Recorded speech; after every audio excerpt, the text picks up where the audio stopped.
My name is Michelle and I'm your host for today. It's a beautiful day, another beautiful day in Los Angeles, even though this looks like the Redwoods, but I hope that you're all doing really well and that you had a great Thanksgiving, despite all of the changes adjustments we had to make. Today, our panel will be moderated by the distinguished Dr. Randall Maxey, Chief Medical Officer of Advanced Community Medical Care Corporation in Los Angeles and co-founder of the Black Health Trust. He will introduce his wonderful and talented and educated co-moderator today and our guests as well. So what's our purpose, you ask? The mission of the Black Health Trust is to provide credible insights from our community of health experts to best serve our communities of color with a coalition of leading and longstanding Black medical professionals across a diverse spectrum of disciplines to offer unvarnished opinions and insights into our physical and mental health during these especially challenging times. I'd like to share a few housekeeping items and announcements. Number one, please be advised that this video is being recorded live on different platforms such as Facebook Live and YouTube, and your participation on the call is completely voluntary. And if you choose to stay on the call and prefer not to have your image and likeness displayed, there are visual and audio settings on your personal device that you can use to block your picture and mute your voice. Second, all participants will be muted by our Zoom technician initially. We ask that you remain muted until the host or moderator asks you to contribute in order to minimize the distraction of background noise so that we can give 100% attention to our speakers. As for the chat room, if you have questions, you may enter them into the chat room, but please limit your questions to 2 questions per topic being addressed. And please, we invite you not to use the forum to advertise or promote your products. We will try to get to as many questions as we can, but unfortunately we may run out of time, so we'll do our best. So be advised that the information communicated on this call is not deemed to be medical or legal advice, and you should always consult your own medical or legal professional for advice pertaining to your particular situation and needs. Here comes our promo. Black Health Trust needs you. To continue bringing our community outstanding programming and critical and timely information, please visit blackhealthtrust.org to show your support. Visit the website to learn more about our programming, how to support, volunteer, or donate, especially donate, so that we can get this information out to as many people as possible. This information has been incredible and invaluable over the last 6 or so months, so we need your help to keep it going. Visit the website, blackhealthtrust.org, to donate by credit card, PayPal, or Cash App, and we thank you in advance for your support. We will have a special member of the BHT Executive Board talk more about supporting Black Health Trust later in the program. And I want to thank the Black Health Trust Steering Committee, the Executive Board, the Virtual Administrative Assistant, our production and Zoom technician, and all the people behind the scenes for their time and efforts that make this program that we're bringing to you possible. We want to give a big thanks and welcome to all of our distinguished physicians and special guests. We thank you for sharing your valuable time, your information, and educated insights with us today. Your participation and support help empower our communities of color, and this is critical to our present and future well-being as a people. Knowledge is power. So welcome again, everybody, to the Black Health Trust Weekly Program. This is our community. This is our time to improve our health. Grab your coffee, tea, let's get comfortable, lean in. Dr. Maxey, please do us the honor of moderating today's program. Good afternoon, everyone. Welcome to our attendees and to our distinguished speakers and our illustrious hostess. I hope everybody's having a good day. We know that there are significant issues in our country. The reason for the Black Health Trust is to provide credible information that will help protect you. The title of our program today is "The Truth Will Save Your Life." As usual, we start off with the statistics that are available. But I call your attention, Simon, if you would start the slides, to a slide we projected just 1 week ago on the 22nd. And this showed that at that time there were 11,843,493,000 cases in the United States. There were 93,811 as of last week. And the total deaths were 253,600 with over 1,800 new deaths. Next slide. looking at the date of today, do the next slide, that there are now almost 13 million new cases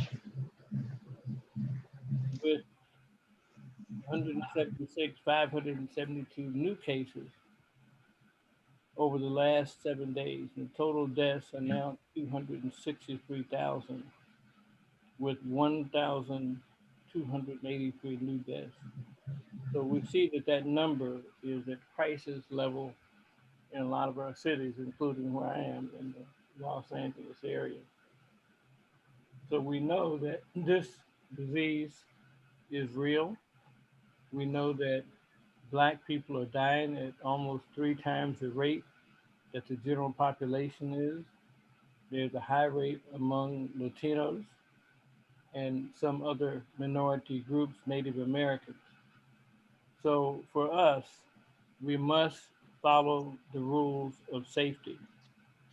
That means we do recommend everyone wear a mask, the best that you have available.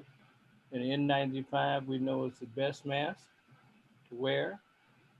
We know that any face covering, especially a surgical mask, will also help prevent transmission, but it will also provide some level of protection from you.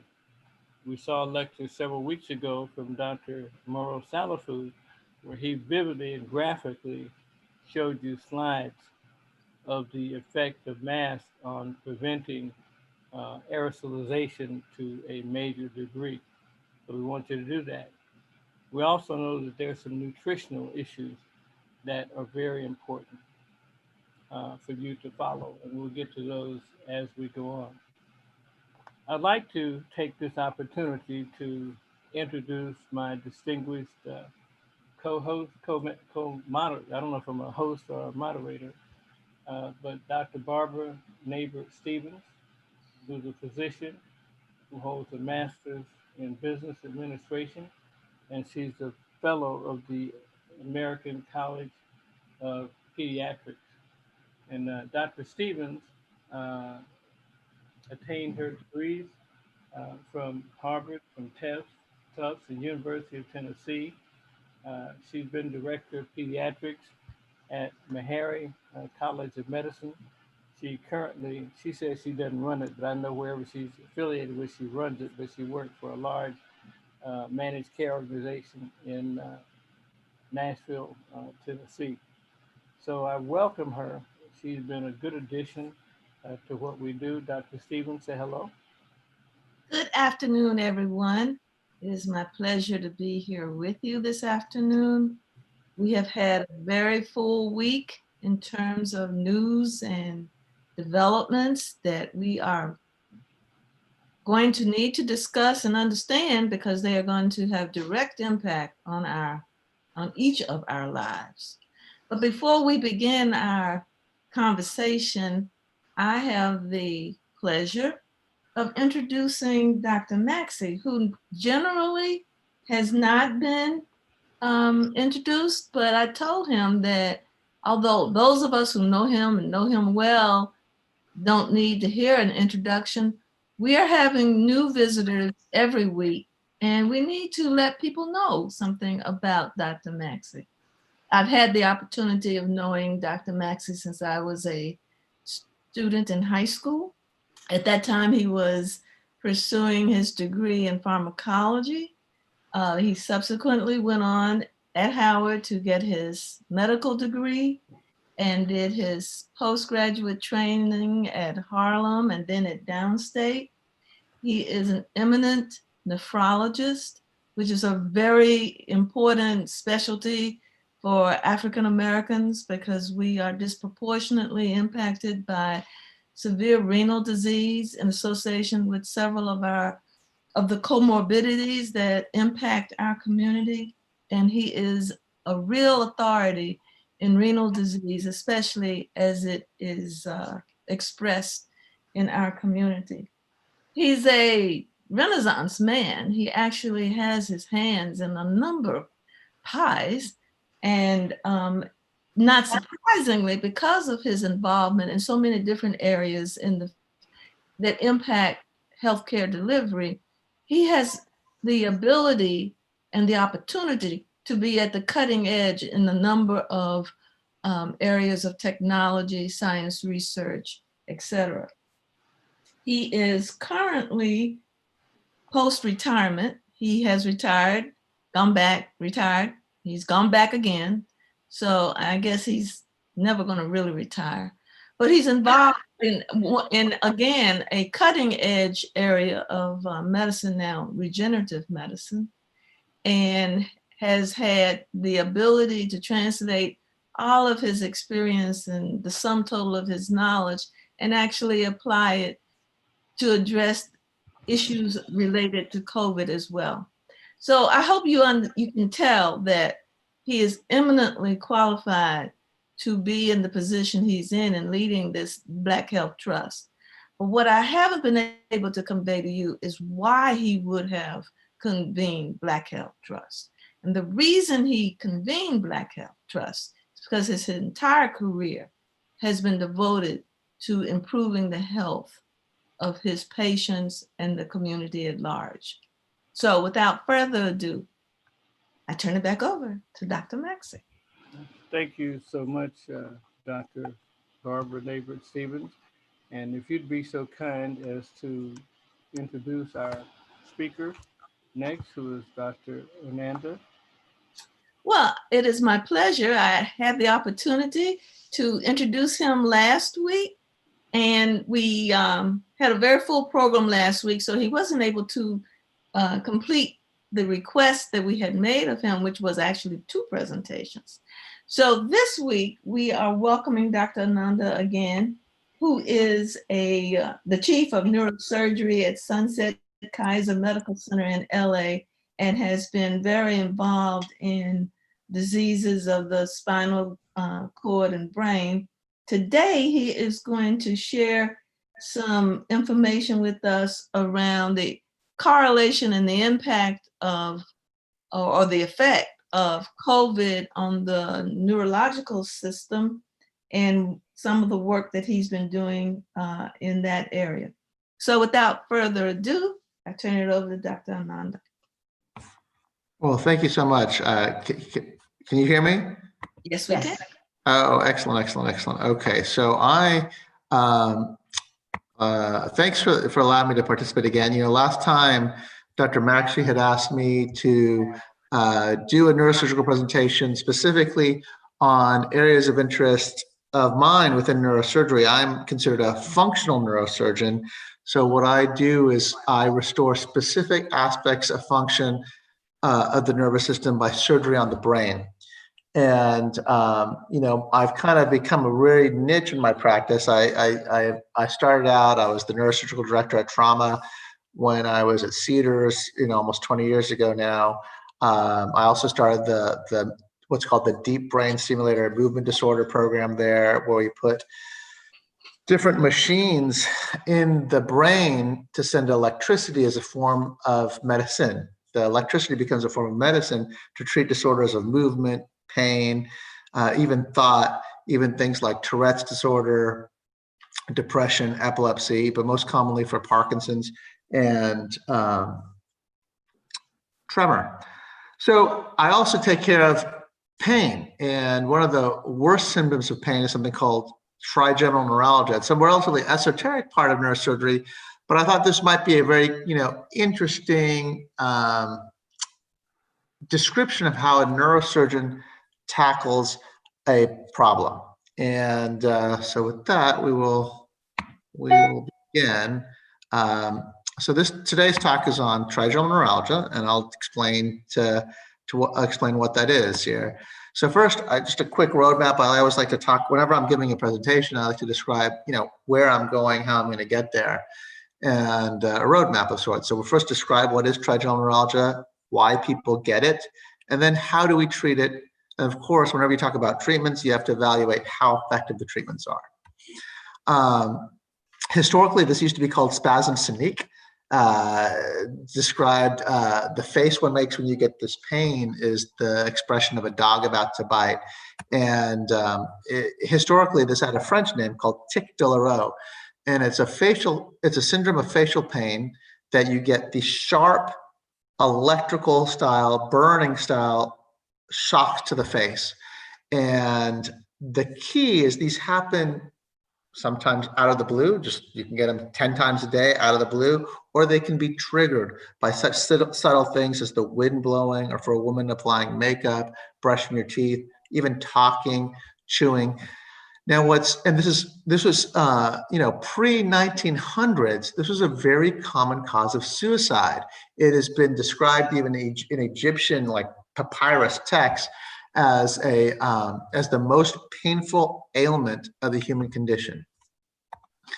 So what the trigeminal nerve is everybody knows we have millions of nerves throughout our body, but the nerves that go from our brain to our face, they're different. They're anatomically different, they're biologically different, they're molecularly different from all the other nerves. We call these nerves the cranial nerves, and you only have 12 of them. And the trigeminal nerve is also known as cranial nerve 5. And what it does is it applies sensation. It's what causes sensation of your face. So if your trigeminal nerve doesn't work right, you won't look any different. It doesn't control movement. It doesn't control talking. All it does is it controls the sensation of your face. You have one on the right and one on the left. And people with trigeminal neuralgia, for whatever reason, this nerve doesn't work right. And when the nerve doesn't work right, instead of feeling the normal sensations of touch or pressure on your face or movement of your face, you get a shock of pain. And what we believe to be the case for this is that if you can imagine my fist as your brain and my index finger as the nerve going to your face from inside your skull, next to where the nerve enters the brain, there's a blood vessel. And that blood vessel is pushed up against that nerve. And with every beat of your heart, instead of that, it sets up an abnormal transmission circuit within the nerve. So instead of feeling the normal sensations of touch and movement, you get a shock of pain. And this shock of pain, if you've ever seen somebody have it, will bring them to their knees. And they can happen once a day, once a month. It can happen 1,000 times a day, like. And nobody quite understands the mechanism of this, but it happens. And unfortunately, by the time somebody comes to see someone like me, a neurosurgeon or even a neurologist with these kind of symptoms, typically they go to their dentist, their orthodontist. And by the time they get to see a neurosurgeon, the average time of onset is close to 7 years. So for the last 20 years of my career, I've been giving talks like this to patient groups, message boards, dental associations, primary care associations, because typically when I first started doing this 20 years ago, by the time somebody had seen a neurosurgeon, the average time between onset and diagnosis, 7 years. And by then, the average person will have had 5 different teeth pulled, because they're like, oh, they'll see a dentist, like, oh, you have a rotten tooth. That's why you're getting the face pain. Oh, you have something else. And they've had tooth pulled, root canal, dental surgery, and this only makes things worse. So the classic characteristics of trigeminal neuralgia, it's spontaneous. It happens along the distribution of the nerve.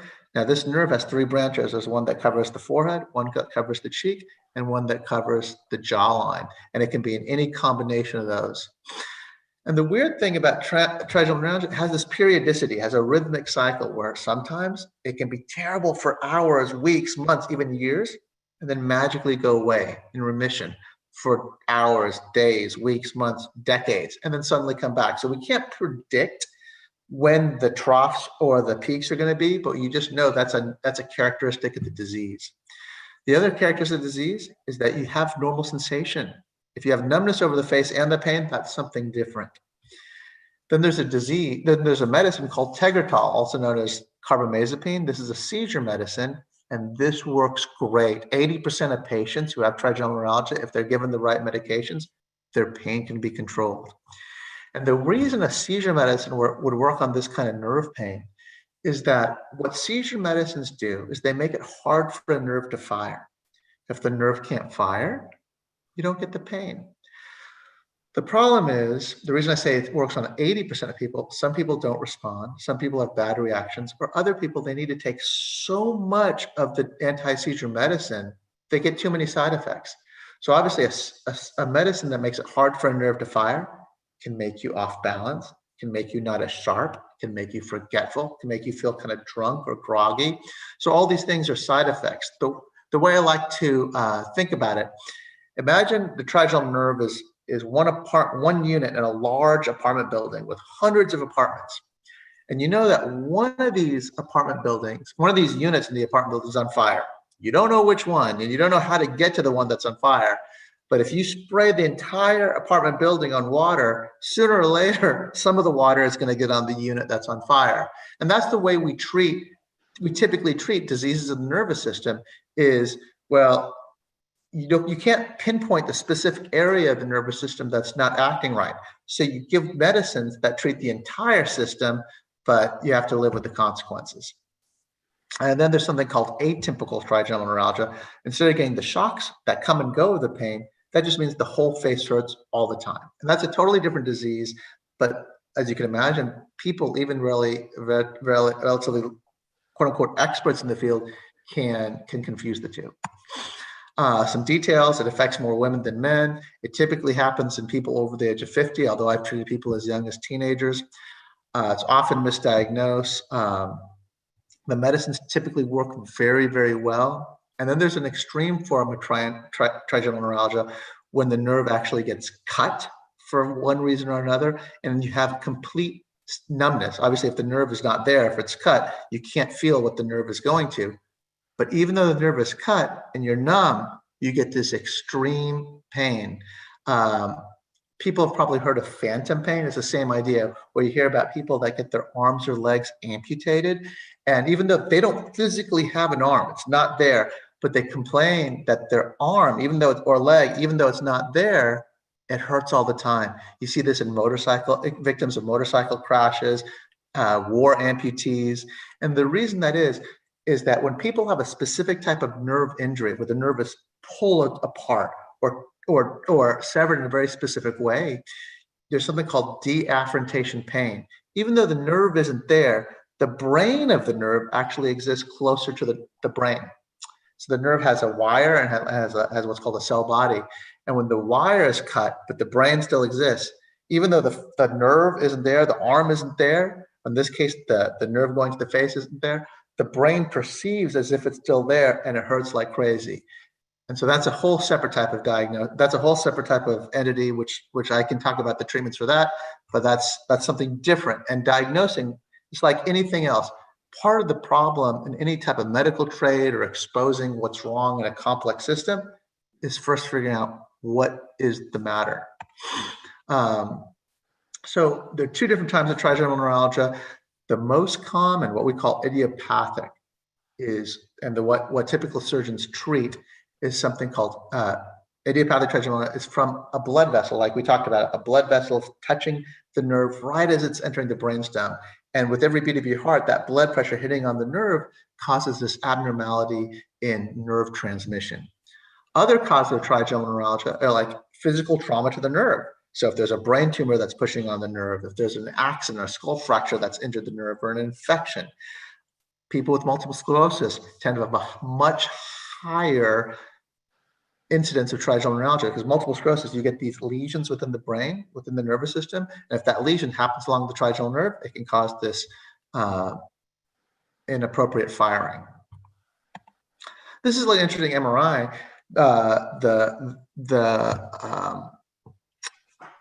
The pictures of the MRI show the actual nerve, and there's a little line you can see. When you can see on MRI, if a blood vessel is touching the nerve, that's usually not normal, and that's typically the source of the pain. So every patient that comes in with these kind of weird symptoms, they need a brain MRI so you can see to make sure they don't have a brain tumor or an infection or some multiple sclerosis, some other cause of the trigeminal neuralgia.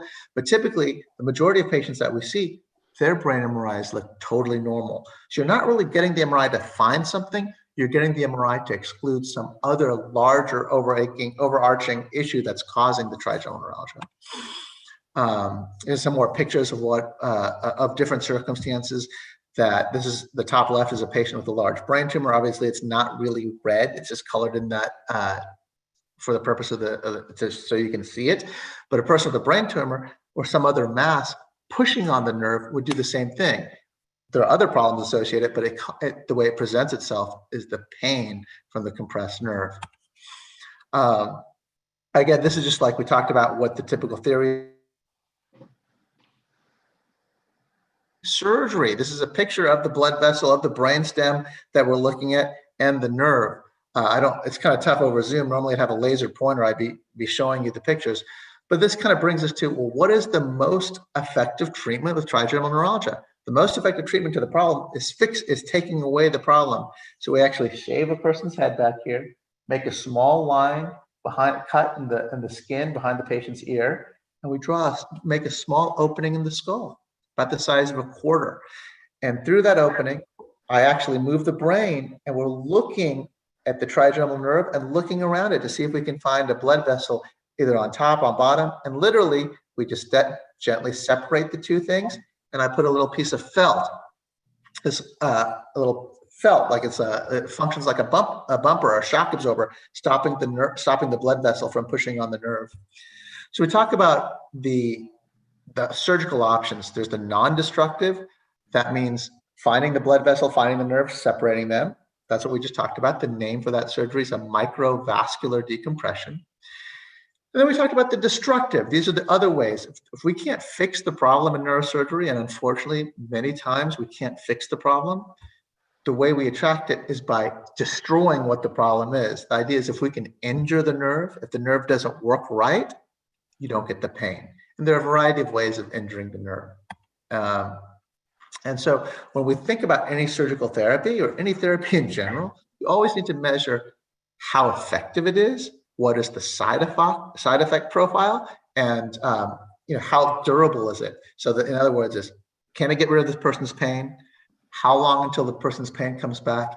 And what is the cost? Not just the financial cost, is what are the risks, right? Because when a patient undergoes a surgery, you tell them about the cost. It's really like the opportunity cost of doing the surgery. Obviously, there's no free lunch in this world, and there's no risk-free medicine or surgery. So what is the cost, meaning what can go wrong? How often does it go wrong? How long is the recovery? This is just to talk about the surgery. Like I said, I described it. Here's kind of a cartoon version of it.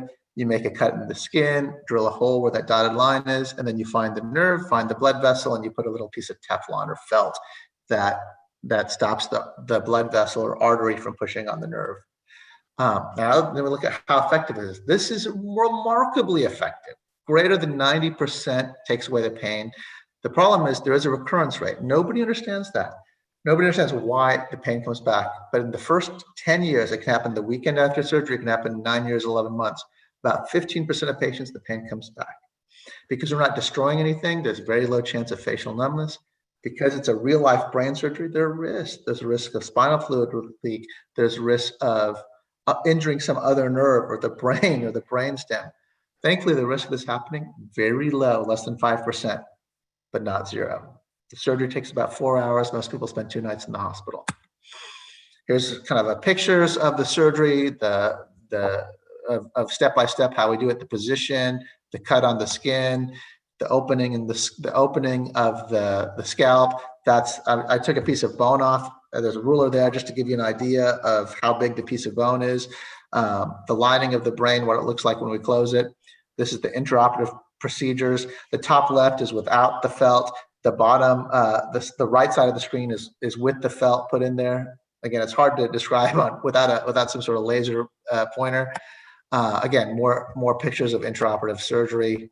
Again, but this is interesting. This nerve, again, without a laser pointer, it's a little bit hard. You can see how different nerves look differently. These are all different patients. But you can, again, with the laser pointer, I could show you how the nerve looks, where it looks differently because the way it's been affected by the blood vessel squeezing on it. The next way of describing how to how to get rid of the pain surgically is doing something called a rhizotomy. Rhizotomy is an old way of describing how to injure a nerve. And so the idea is I tell patients there are 3 ways of tackling the problem. One is the big surgery by not destroying anything, just decompressing it. The nice thing about it, works great. The bad thing about it, it's a real life surgery on your brain. It takes several hours, a couple nights in the ICU, and there's real risks. So that's one option. The other option is we can not try to fix the problem, but we can injure the nerve. And they're like, why? You say, why would injuring the nerve be okay? Well, if the nerve doesn't work right, you don't get the pain. The flip side of that is that you can have some numbness to your face, but trust me when I say my patients who have this problem, they'll take a numb face 7 days a week and twice on Sunday if it doesn't hurt. So there are a variety of ways of injuring the nerve. One way is with a needle that we stick through the cheek that goes all the way through the skull, through a little hole that we all have in our skulls, so it sits next to the nerve. And that's percutaneous, just means through a needle. And there are a variety of ways of things you can stick through that needle to injure the nerve. You can squirt a chemical called glycerol, and it scars the nerve, it chemically injures the nerve. You can put a little electric probe in there and heat the tip of that electric probe up and burn the nerve. That's called a radiofrequency lesion. Or the way I now do it, I've done all 3 over the years, over the last 25 years, and I believe the balloon is the best way of doing it. I do that little needle, I stick a little balloon in there. That balloon goes, when the balloon is next to the nerve, I blow up the balloon. As the balloon blows up, it crushes the nerve. Hold the balloon inflated for 60 seconds. In 1 minute, deflate the balloon, take it out, and the patient goes home 5 minutes later. So all these things have good and bad things about it, but the nice things about the percutaneous surgery, there's no hospitalization. It's a same-day procedure. It takes 5 minutes. It's very safe. There, of course, is some risk, but much less than the big brain surgery. Here's like a picture of a woman going through it. You can tell is a little older. So when you're very, very old, the risk of a big brain surgery and general anesthesia is much worse than if you're in your 20s or 30s. So the nice thing, this is done under local anesthesia. They go home later the same day. So just pictures of me doing the procedure. This is what the balloon looks like inside in the skull. When it's blown up, we fill it with little dye so you can see it on the x-ray machine. And you can see outside the body, what we call ex vivo, the balloon looks like a cylinder. Inside the body, it looks like a pear, a teardrop shape. The reason being, when it blows up inside the body, it's being deformed as it's squeezing on the nerve. So that's how you know it's actually squeezing on the nerve. It's only for 60 seconds. It's mechanically compressing the nerve, injuring it, and that's how you get the relief of the pain. So I don't have a picture of this, but the third way of injuring the nerve without, the other way of injuring the nerve without you sticking a needle in is you can use high-powered radiation, something called stereotactic radiosurgery. And many of you have heard of something called a gamma knife that uses gamma rays. There's also something called an X knife that uses X-rays. Both essentially equivalent. I do both depending on what the hospital has. The nice thing about the radiosurgery way, there's no cuts on your face. You go home the same day. The bad thing, it doesn't work as well as the balloon. It caused an injury, but it doesn't work as well as the balloon injury. So people who are in pain and they need the relief right away, I think the balloon's slightly better. People that are more afraid, they don't want any cuts on their face, they want no risk, the radiation's better, but it's not as effective and it's not as durable. So the MVDs, the microvascular decompression, the big surgery lasts at least 10 years. The balloon surgery lasts 3 to 4 years. It can last longer, but they have about a 30% recurrence rate. And the radiation also has lasts, but only lasts about 5 years with a much higher recurrence rate. Open rhizotomy in the old days, 30, 40 years ago, the tradition was you do the brain surgery and you just cut the nerve. They're like, oh, if you cut the nerve, that's called open rhizotomy. You're not going to get the pain anymore. Unfortunately, that was a theory that was proven very wrong because the people who had their nerves cut would have this whole nother, like that phantom pain I described, and that's called anesthesia dolorosa, which is actually way worse and almost impossible to treat. And then the question is, which treatment is best? And so this is my favorite slide I've ever done. It's like saying, if you go to a car dealer and you ask the guy, what car is best or what house is best? Well, it really depends. How much can you afford? Are you looking for a family car? Are you looking for a sports car? Are you looking for one that goes off-road in the snow? Just like that. Every variable of the disease and the treatment algorithm exists on a spectrum. There are patients, so if we go from the top, the typical symptoms of trigeminal neuralgia all the way to atypical face pain. So depending on what your symptoms are, how bad they are, how they manifest, that will kind of guide what treatment we get. Are you a healthy person, young, never had a surgery, expected to have a very long life ahead of you, as opposed to somebody unhealthy, 70s or 80s? Maybe they're immunosuppressed because they're more risky if you have to be on a blood thinner. So these kind of things. There are patients that are fearless of all procedures. You see those guys with tattoos all over their head and body and necks, and they have like piercings everywhere. They really are they're not risk averse at all. They don't care about, they're like these real cavalier people. They don't care about anything. That's fine. They're going to be much more, there are people like that are eventually like, let's do the big surgery. Then there are people that are very cautious. They don't even, before COVID, they didn't want to go out in crowds, or they didn't want to take on any risk. Those are the people that are going to be wanting the radiation. They don't want anything done to them. Then there are people that are kind of have a couple pain episodes a year that frankly that hurts them, but they don't want that to the point that they have to have surgery. And there are people that come to you with their family, and the family's like, we've taken their guns away. We're afraid. We've taken all their pills away. They're afraid they're gonna hurt themselves because they can't live. Then the numbness. There are people that the idea of being numb is really scary to them, so they don't want the destructive procedures. And then there's the person in the picture that's like all the piercings. They don't care if their face is numb. They just want to get rid of the pain. And then if you develop a practice like I have over the last 20 years, you kind of the buck stops here person. So there are people that have never had any procedures, and then like the guy in the picture that have had maybe a procedure too many. And that all these things determine what is the best thing for any given patient. So, because the invariable question after I give this talk or any talk about any number of neurosurgical topics will be, well, what's the best?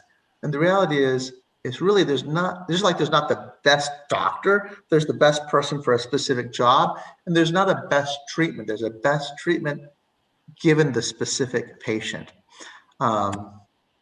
And so anyways, I go through a couple of cases of, because sometimes I give this to med students or residents, fellows that are interested in this kind of stuff. But the point is, depending on the person, the severity of the symptoms, otherwise health comorbidities, that depends on the treatment.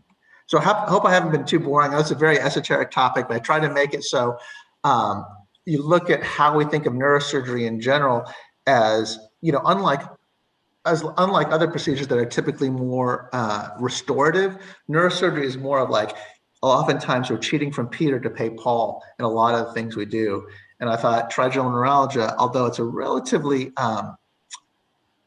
esoteric disease, it's a really common principle how people like me think of disease and think of the treatments. Well, I hope that was helpful or interesting in some way. Thank you so much, Dr. Ananda. I appreciate your astute lecture. I have a few questions, but my first question is now, which should I be more afraid of, the dentist or the neurosurgeon? Well, I would be afraid of both. I'm always nervous. I know you asked the question tongue in cheek. I would be nervous of anybody who's eager to do procedures. So the thing I left out, a lot of people that I see with trigeminal neuralgia, they have it post-traumatic. And that could be from a car accident type of trauma. That could be from a domestic abuse type of trauma. And it's often from a dental procedure gone wrong. Now, we don't really quite understand. It's not like the trauma caused this blood vessel to start pushing on the nerve, but it's like a kindling effect where some trauma leads to some other problem. And so I think most dentists are very good, but I think I think most doctors are pretty good.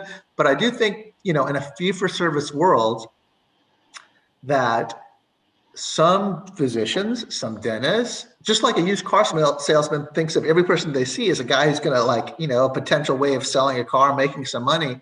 There are some people in the world of health that look that way. And instead of doing something to try to make something better, they're doing something for the perspective of selling a procedure. And that circumstance, if you have that sense the dentist is doing that, that actually can cause problems. Just like, medical procedures, unwanted medical procedures you've heard of causing unnecessary problems. Trust me when I say a lot of dental procedures can do that as well. Well, here's another question while Dr. Neighbor Stevens is getting her question together. Michelle is looking at our chat box.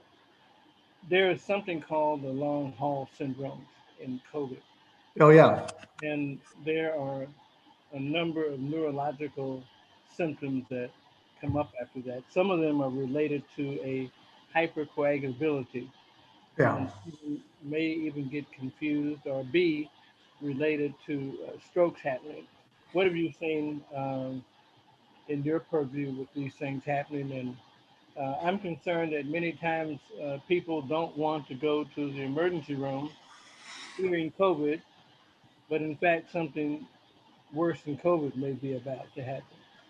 I think you bring up two good points. One, let's talk about the ability to get, so I agree, a lot of people don't want to get emergency room or go to get healthcare because of getting COVID. But this is one of those things, and you know, my parents are older. My dad's 74, my mom's 72.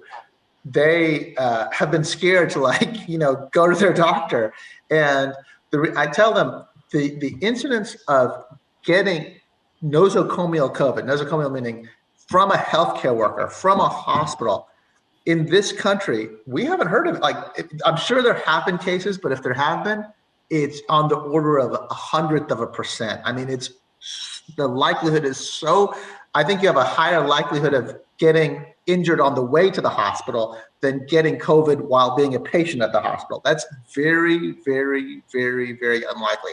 That doesn't mean it can't happen. It's very unlikely. But the reality with COVID is that it presents in so many different ways. There's the garden variety, cough, fever, respiratory symptoms. But what we've seen, especially in younger people, when I say younger, 50 and under 50, people that you don't expect large vessel occlusions, they get big strokes in COVID, like carotid occlusions, brain bleeds. And the pathogenesis, what we believe to be the cause of this, is you get a hypercoagulant state. But it's a very unusual hypercoagulant state. It doesn't get like small vessels like that feed your heart, but big vessels like your carotid arteries. You can get kidney, like you hear about these COVID patients that have on dialysis from kidney loss. You get big vessels that, like, so you get these large strokes in your brain, large strokes to your kidneys. You get all kinds of organ malfunctions, like to your liver. So we believe this is to be something to do with the body's immune response to COVID that causes your blood to clot. But like so many things about the disease, I'm not an infectious guru or anything like that, but that's my understanding of it. Dr. Nabor-Steven? Well, I was, as you were talking about your last couple of slides, what's the best procedure? It really, and the comments you made about this trigeminal neuralgia being the result of previous procedures. One of my passions has been for years educating patients so that they can help themselves, be their own advocates. So not specifically for trigeminal neuralgia particularly, but what comment would you make to help our audience know what to ask so that they can be better advocates for themselves and not fall, I don't want to say victim, but become victims of inappropriate advice and procedures? I think it's a wonderful question that really unlocks the real crux. So, you know, I'm 48. So in my childhood, information was so valuable, and it was really the purview of only the affluent. Like we never had like an encyclopedia when I was a kid. And so like the kids that had encyclopedias, that's like a big advantage. Like when you're doing a school paper or something, this is long before Dr. Google and the internet. And, we didn't necessarily live close to a library. So like going to a library, just everything was so much harder. Just like I remember as a kid, as a present, I got like an atlas of maps of America. It was so cool because even something that type of information was like, you just couldn't have an average person didn't have access to information. And so the most beautiful thing about the internet and the information revolution is that it has democratized information, something that for information, the most valuable commodity in all of human history, is now essentially for free. And what I think, and so the knowledge of that, realizing that, is something that's the most valuable for any disadvantaged community. So that doesn't matter if it's if you're a minority and you're disadvantaged because there are certain opportunities they're less accessible to you, or if you're I'm Indian, I'm not exactly a discriminated minority, but my parents are first generation. My parents were immigrants here, had no family, and were poor when we came here. And so that access to something of such value that now is essentially available for virtually for free, almost anywhere for everyone. The key is educating themselves of what's going on. And most doctors know that, and I think like a lot of doctors, they push back. They're like, oh, you can't believe what you read on the internet. Okay, maybe. Then I think it is then the burden should be on the doctor. Explain, if the patient comes with questions, what they believe educated, research, curated questions, explain why do they have it wrong. If they said, well, I want to have this treatment instead of this one because I read about it, and if that's not the correct thing, that's what benefit is the doctor then if they can't explain? Well, no, that's a very good thought, but let me explain your situation is different because of this. And then they should be open to you can get a second opinion. But that is really the ultimate resource for the people that otherwise have to believe what the doctor says without any kind of other recourse, is now that the knowledge that at one point was so held under such extraordinary control, that's no longer the case. And that is really the great equalizer. And so I think that the flip side of that is when something's essentially for free, people think, oh, it's valueless, but they couldn't be more wrong. The information, and so Bill Clinton, this is long before the internet. He would say, because a lot of the people, he was trying to get healthcare, for example, and medicines for poor people, and a lot of people would kind of rail back at Bill Clinton saying, oh, because there's so much racism. They're like, oh, you can't give medicines to people in Africa. They won't even take it. Every study shows that if you tell somebody this is good for them, it doesn't matter what person, what religion, what country they're from, they take their medicine because everybody wants the same thing. And so the ultimate medicine, the ultimate panacea, if there ever was one, information. And so now I think kind of tipping into that, drinking from that fountain, that's the hardest part, is getting someone to take that first sip.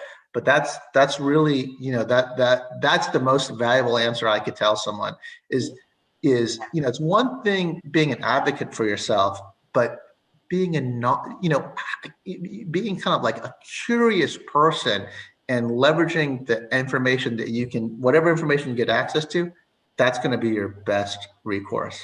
I think that's a wonderful answer. And I'm also concerned that so many of our doctors, unlike you, are unwilling to talk and explain to a patient. And that patient communication is the most important thing. Michelle, are there any questions in the chat box? I just have a quick one. So after 50, we know a lot of things get on our nerves as women. But according to your slide, why are women over the 50 more prone to this illness? Great question. Nobody knows. I mean, it's kind of like, women have a much higher degree of multiple sclerosis than men. Nobody knows why. There are a variety of disorders that seem to have a female predilection. And, I don't know the answer.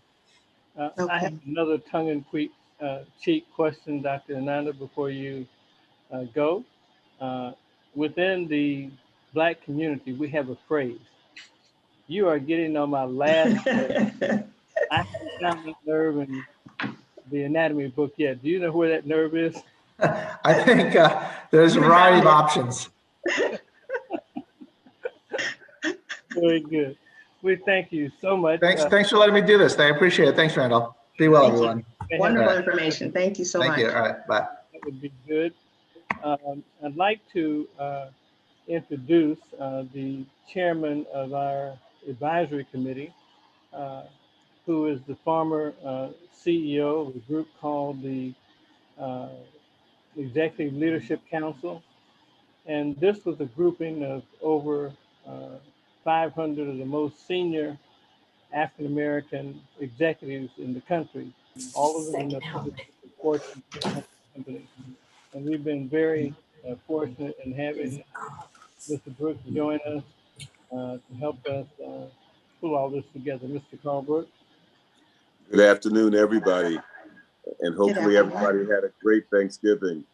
We have so much to be thankful for, and the Black Health Trust just continues to give and give and give information that we would not have access to any other way. A couple of weeks ago, I thanked everybody for getting out the vote, and the tremendous support that our community provided in getting out the vote changed some things, and it's going to make it better for us going forward. There's still a remaining vote that's going to occur in the state of Georgia. There are two senatorial positions that we've got to be aware of and support. Apparently, groups have provided millions of dollars of funding in those areas in the last several weeks in order to move it one way versus the other.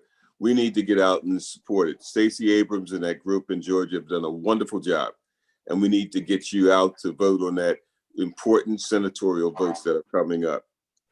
The last thing I wanted to cover is the fact that Michelle mentioned it earlier. We need help. We've been doing this program from June to now on a shoestring. We've been doing it in a very way, trying to make sure that we keep our costs low and keep our quality high. And we've done it in a very effective way. I went back to some of my old records to find out how we moved the ELC from a smaller group to a larger group with dominant budgets and how we were able to function. It was a matter of getting our members to be supportive of us. We had members that had big budgets and had big corporations. And then the second step was we invited the CEOs to a CEO summit to talk about what we were doing and how it was benefiting the various communities. We're doing the same thing here with Black Health Trust. Randall and I met yesterday with the attorneys to go over the language and the way in which we should posture and put things in place to make sure that we have the right protections in place. We're interviewing several groups now that are interested in sponsoring us. So we're trying to do it the right way. But the very first question they will ask us is, what are you doing for yourself? How are you helping yourself? And what responses that you're getting? We know that this program is being viewed by 7,000 to 10,000 people on a weekly basis. So it has a great viewing. And Michelle talked last week about the donate button that wasn't operative last week. And we've touched that up to make sure that everything is perfect with that. And since then, we've had a bunch of people donating. We need your continuing support. We don't have a specific amounts. There's no number too big, no number too small, but we need your support. Thank you for doing this. Thank you for viewing it. Get others to listen and donate to this cause because it's going to help our community. Thank you very, very much. Thank you very much, Mr. Carl Brooks. We appreciate you so much. And I know Carl has been paying close attention, taking care of his mother, who is almost a centenarian. And he's an ideal son. And as I approach being a senior citizen myself, I want all of y'all to dedicate yourself to taking care of us. And it's important that our culture is one that takes care of its elders, so we need to continue that. I'm looking forward to the talk from the Associate Dean at SUNY Downstate shortly, but before we get there, we got a couple of other items. A very important gentleman in my spiritual life has been meeting Pastor Dr. Reverend Serene Jones. Dr. Jones has a master's in Hebrew and in Greek. He has a doctorate in divinity. He also has been a recognized and celebrated singer and has been a pastor in the AME church denomination. And I've asked him to come with a few comments and hopefully a rendition as we proceed in our program. Dr. Jones?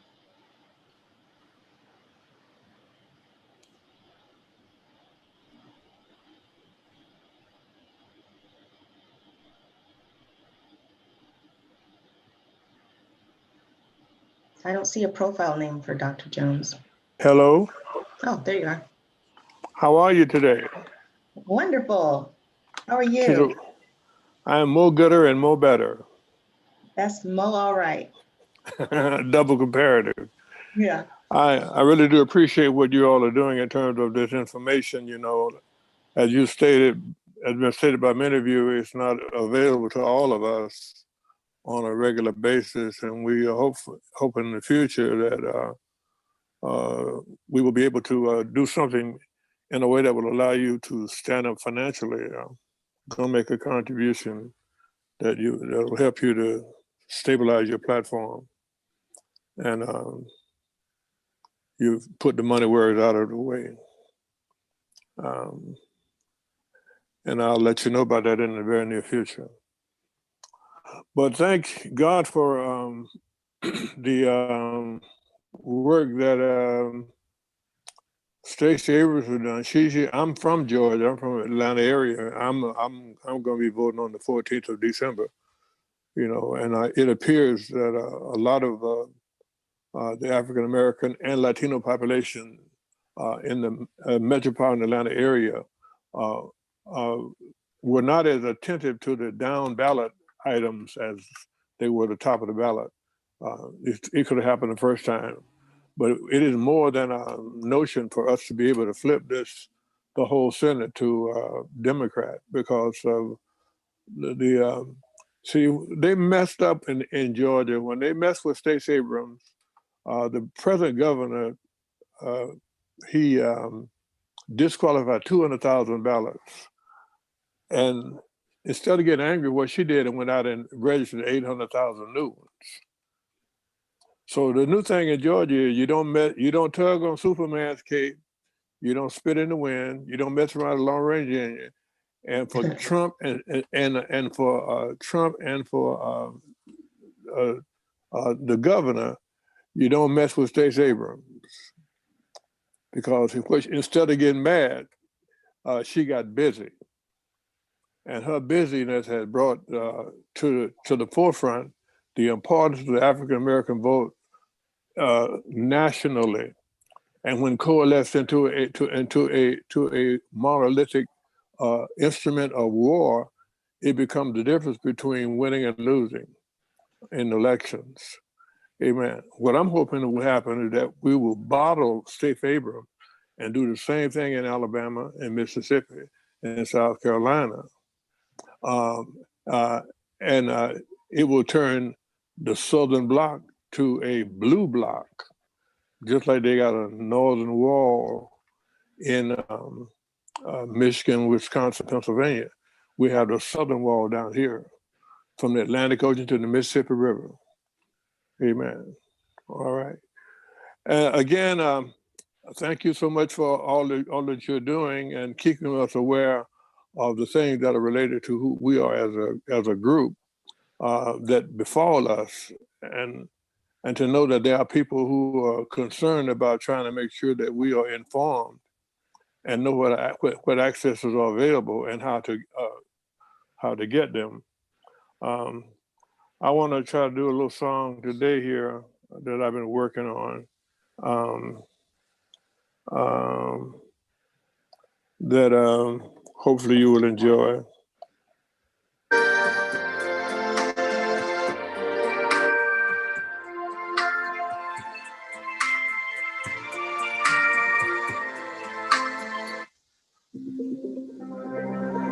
I thought I had everything set up, but it didn't. On the count of 1, 2, and 3, we'll try it again.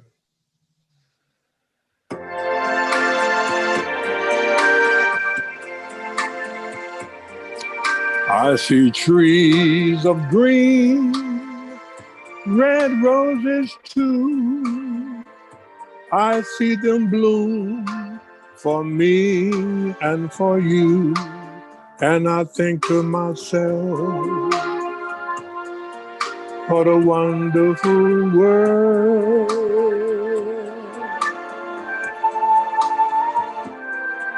I see skies of blue, clouds of white, the bright blessed day, the dark, sacred night, and I think to myself, what a wonderful world.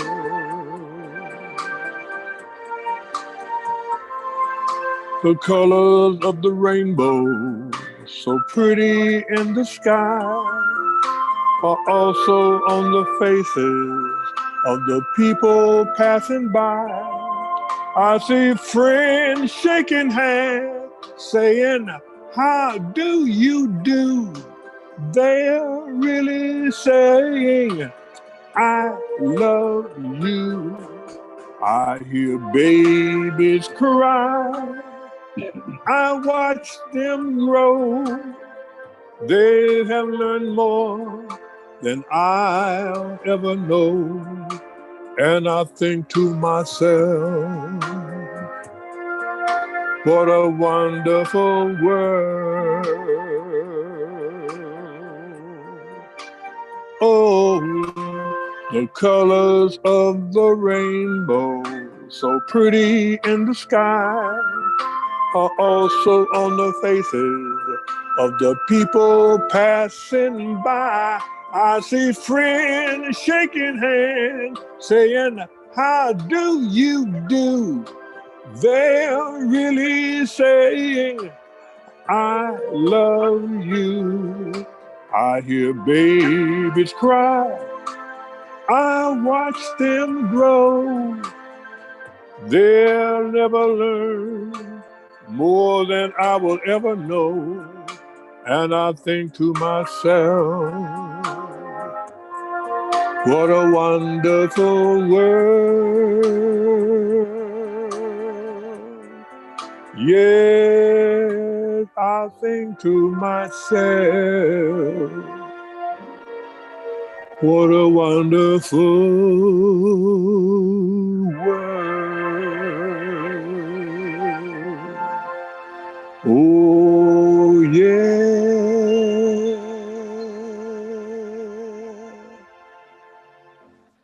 Thank you, Pastor. Amen. That was Just beautiful. so good. Praise the Lord. Thank you for joining us today. Attention area seniors at Gentare Senior. God bless y'all. God bless you too. Dr. Nick Stevens, be kind enough to introduce our distinguished Associate Dean of State University of New York Downstate Medical Center. Thank you. I certainly will be more than happy to present this outstanding scholar. Dr. Carla Booten Foster is a product of New York Downstate and has devoted her life around issues around race and diversity. Now, she has formal training in epidemiology, which I'm sure is coming quite handy these days, but her research work has been directed toward issues around equity and identifying psychological and social determinants of health and the social epidemiology all of this has on the effects all of this has on health disparities. Now, systemic racism and diversity and social justice, there are a lot of terms being thrown around. And she's going to talk today about specifically systemic racism and COVID and how it impacts us. But in case you can't tell from my accent, I'm a Southerner. I was born and raised in Memphis. And I believe in calling a spade a spade. And you can call it there all these other terms that you want to. But when it all boils down, it's all about racism. So with that little editorial comment, I will turn it over to Dr. Booten Foster.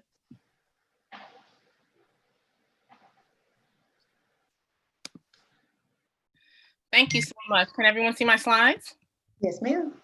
Thank you so much for that introduction. Thank you to the Black Health Trust and Dr. Maxey for inviting me. And Dr. Jones, thank you so much. And I'm not going to sing, so just to let you know, but that was very wonderful. So I am going to be talking about the intersection of race, racism, and health.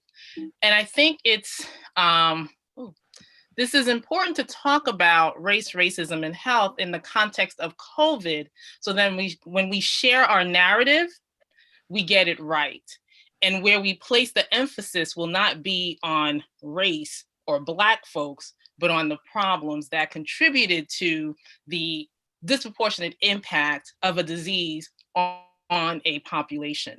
And it's important how we frame the question, because that's going to impact what we teach, what we do research on, and the message that is shared. So I am going to talk about race, racism, and health. So if we talk about racism, I want to start with the following goals, right? I'm going to discuss the intersection between race, racism, and health and COVID, and discuss recommendations for health equity. So I'm going to start off by just some definitions in terms of health disparities. So what are health disparities? Healthy People 2020, which is the blueprint for health. We had Healthy People 2000, 2010, 2020, and there's probably going to be a 2030, defines health disparities as a difference in health that is closely linked to economic, social, or environmental disadvantage. And that is very important because not all differences in health are health disparities. Health disparities are specifically tied to disadvantage. Health disparities adversely affects groups of people who have been systematically experienced social economic obstacles based on health, based on factors such as race, ethnicity, country of origin, socioeconomic status, gender, age, mental health, disability, sexual orientation, and identity. So health disparities is they're discriminatory. Now, when we think about COVID, we've been hearing a lot about COVID and the impact that it has had on the Black, Latinx, or Indigenous communities. We know that COVID-19 did not create racism. It amplified a platform for us to discuss these issues openly in medical schools, in the law firms, in the doctor-patient encounters. So it's given us a platform to really elevate this discussion and to continue it, to be quite frank. So we know that COVID-19 disproportionately had a higher impact in terms of morbidity and mortality and greater economic instability on communities of color. As I believe Dr. Maxey mentioned in the beginning, that we know that compared to white adults, the age-adjusted COVID mortality are 3 times as high in communities of color. We know that the hospitalization rates, this is a slide from the Kaiser Family Foundation that demonstrated the higher rates of COVID in Black, adult, Hispanic, or Latinx, and Native Americans, that you see how there was a disproportionate rate of hospitalizations among communities of color. Similarly, if you look at the economic impact of COVID in terms of loss to jobs, not everyone can work from home. That is not an option that is afforded to everyone. So this survey was conducted by the Commonwealth Health Fund that asked Black, white, and Latino adults about the impact that COVID has had on their economic stability. And a greater proportion of those who also identified as Black or Latino said that they've been unable to pay for basic necessities such as food, heat, or rent, that they used up all of their savings, they had to borrow money, or suffered from economic consequences. So what are the underlying problems that contribute to disparities related to COVID? Well, there's been a lot of talk, and I'm sure you've heard, it's the pre-existing conditions. People of color have more pre-existing conditions, right? And it's important that when we hear this, we ask why, right? Pre-existing conditions have been implicated as a major cause of disparities. And again, this slide shows that conditions such as hypertension, obesity, chronic lung disease, diabetes, and cardiovascular disease are associated with an increased risk of COVID hospitalizations and mortality. But what contributes to the pre-existing conditions, right? So if we start from the pre-existing conditions, again, we're not going upstream to the macro level factors that actually contributed to the pre-existing conditions. Well, some have talked about social determinants of health. Well, the social determinants of health are the conditions and environments in which people are born, live, work, play, worship, and age. And this affects a whole range of function and quality of life outcomes. The social determinants of health create barriers to wealth, employment, education, healthcare, and greater exposure to unhealthy conditions. I view the social determinants of health as an imbalance and inequality, right? So it's an imbalance between what is harmful, social economically harmful, poverty, lack of access to education, to care, to insecurity, homelessness, discrimination, violence, and toxic exposures relative to more healthful and stable environments. And that's wrong. It's an inequality, it's injustice, and it's an imbalance in necessities and things that should be afforded to everyone, but it's not.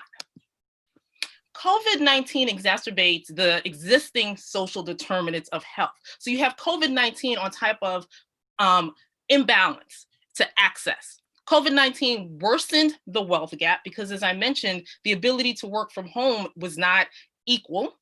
COVID accelerated the economic disruptions in communities of color that were already there, and it augmented barriers to education, food, and safe housing. So this slide shows, it's a slide of zip codes in Brooklyn. I work at SUNY Downstate, and in Brooklyn, there are multiple. Brooklyn is the largest borough of the 5 boroughs in New York City. Most populous boroughs, about 2.8 million people. And these are the zip codes represented, some of the zip codes, not all of the zip codes, just some of the zip codes that represent the catchment area that SUNY Downstate has the opportunity to care for. And as you see from this slide, zip code 11212 relative to 11215, there's a greater proportion of people who identify as Black or Latino relative to whites. I don't know if you can see my arrow. There's a higher proportion of immigrants, right? And associated with that, you have a clustering of social determinants. A greater proportion of people living below the federal poverty level, unemployment, high school graduation, and lower in health insurance access. And also a higher proportion of cardiovascular risk, which some would call the pre-existing conditions, but also a higher proportion of psychiatric hospitalizations, violence, incarcerations, life expectancy, and higher rates of COVID. And this is critically important. When I teach my students and I show them this slide and I say, these are some communities in Brooklyn relative to the others, I don't want them to leave saying there's something that's inherently bad about this community, because you see these higher rates of social determinants. And far too often, that's what's taught. That we often hear about this community relative to this community and assign value and wealth to the community, or just assume that this is how people live without going upstream, right? So we can't just stop at COVID and say there are COVID disparities because of pre-existing conditions, or even say that in communities of color, you have greater rates of social determinants of health, because in my mind, what that does is it blames the people who live in the communities without looking upstream. So this is a slide that demonstrates how in the communities that I showed you on the previous slide, this is where you also see a clustering of positive COVID cases, where you have more service workers, and these are the people who are going out there on a daily basis, right, to support us. You see a lot of more families with a higher rent burden, so more rents, people living in brownstones or building relative to houses, perhaps more multi-occupancy housings, and also people of color, right? You see this clustering. So what is the root cause of this inequality and imbalance, right? Why are social determinants clustered in communities with large numbers of Black Latinx families, right? What is this association? And I believe you had Dr. Kamara Jones on your talk previously. So Dr. Jones is a family physician epidemiologist who focuses on naming, measuring, and addressing the impact of racism. right? So we can't talk, as Dr. Neverett said, we can't talk about discrimination and disparities unless we talk about racism. And racism is the root cause of these social determinants. Dr. Jones describes racism as a system of structuring opportunity, assigning value based on the social interpretation of how one looks, which is what we call race, and I'll get into that unfairly disadvantages some, unfairly advantages others, and saps the strength of the whole society through the waste of human resources, right? Racism devalues. Racism does not appreciate the value of individuals and therefore saps resources and saps strength and saps potential. So Dr. Jones describes different forms of racism. Personally mediated racism, prejudice, right? Assumptions about one's ability, motives, and intentions according to the race that are assigned, and discriminatory actions toward these individuals based on their race. Dr. Jones also describes internalized racism, which is the acceptance by some members of stigmatized race groups of the negative messages that are said about them. And one begins to internalize what others say, right? And internalize then that as their worth, right? So people begin to hear and believe what others say about them.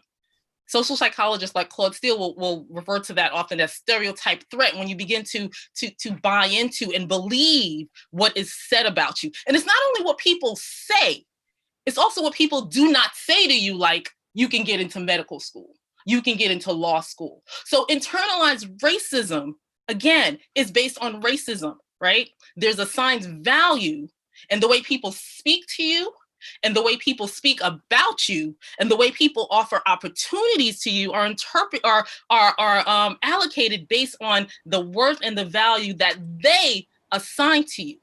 Right? And unfortunately, when you hear this in school, people begin to internalize. Just like if you tell a child, you're gonna be somebody, you know, baby, you got this. Continue, go ahead, it's you, you got this. They begin to believe these self-affirmations, but yet when we talk about what people will not be or what they cannot do, that has the risk of being internalized also. She also talks about institutional racism, right? Or structural racism, which are the policies and the practices and procedures that work to the benefit of some and detriment of others. Structural racism, so institutional racism, it's all racism, right? Structural racism is sort of the structures that come from these institutional ideologies and processes that interact with one another to generate and reinforce inequities. So structural racism manifests itself in both in terms of material goods as well as access to power. And it creates a differential access to goods, services, and health, again, by race. So an example of structural racism is found in Richard Rothstein's book, The Color of Law, in which he describes redlining. Redlining is, and I'm not going to say was, is a systematic practice, right, of creating opportunities for home ownership to certain groups based on race or ethnic groups or even religion. Right. So in 1934, the Federal Housing Administration established programs to jumpstart the housing industry. This was after the Depression, and they wanted people to buy homes. You know, and there's nothing wrong with that. We want people to buy homes too. So this, in combination with what the Homeowners Loan Corporation did, created segregation. Right. They created residential security maps, which showed which neighborhoods that were good and deemed desirable for investments, right? And which neighborhoods were deemed as undesirable. And what was created across, I believe, about 230 cities across the country, in New York City, Brooklyn, Philadelphia, LA, California, you saw in Chicago, you saw these housing environments and communities being created. So what the Homeowners Loan Corporation did was they created these maps, as you see here, green being best. So basically it was really demographers going around looking at maps and seeing who lived in that neighborhood, and then determine the value of that neighborhood based on who lived there. Again, as Dr. Jones says, it saps resources, right? Rather than seeing the value and the potential, it was devaluing. So green was determined to be best. So communities that were demarcated as green were best. Blue was desirable. Yellow was declining, and red, hazardous. Now, if you guess based on race, who lived in the red zones at the time, right? Black and brown people, immigrants. Also, some red zones were also some Jewish members of the community, right? So whoever was deemed to be undesirable, right? You couldn't live in the green zone. So that area was called red zones. And that had a devastating impact, because when we think of wealth, right? When we think of wealth and what we're going to pass on to our kids, it's the ability to own a home. That is something that people aspire to. One of the things, not the only thing, but that is one of the things that people aspire to. And there is nothing wrong with that, right? But when that opportunity is taken from you, right? Before you were born, base generation legacy of removing the opportunity for wealth and removing the opportunity for transferring that wealth to future generations, that has an impact on how people live and how future generations live. And is this still happening? Yes. This is an article from Newsday in 2019, which I believe it was Newsday, that reported a 3-year investigation revealing that in Long Island, that there were several communities where residential brokers helped to create and solidify, not create, but solidify racial separations by denying some homeowners from purchasing homes in some communities, by deterring them and telling them to go to other communities, raising the prices of, raising the mortgage, the tax. So that's what redlining does. It's just a systematic way of creating segregation. And what is this based on? Right? What is this based on? This perception that because you look a certain way, you are not deemed valuable enough or desirable to live in this community. What is that based on? Is that based on desire? It's not. And we have to be very careful about this and how we talk about disparities. And this is something that I've started to do often. I'm often checking myself when I talk, because I want to make sure that in trying to talk about disparities and in trying to demonstrate how stark the disparities are and how pervasive the disparities are, that I'm not inadvertently casting blame, right? And that I'm not pathologizing, I always say that word, I believe it's a word, race. Right? So what is this thing called race, upon which we have racism? So race is a social construct, and I think everyone here accepts that. There is no biological basis for race, right? Race is a social and powerful construct that has shifted over time. And because it is a social construct, it does not make it less real. As a biology, it is not real. But as the embodiment of what has happened to people because of their what Ta-Nehisi Coates describes the Black body, that's real, right? The impact of racism is real, while race has no biological basis whatsoever, right? But it's this false belief that because of one's race, therefore you are not valued and you do not require this, has led to race discriminatory patterns. So race was devised as a tool, quite frankly, to divide and control populations worldwide and assert inferiority based on physical features that had no basis whatsoever.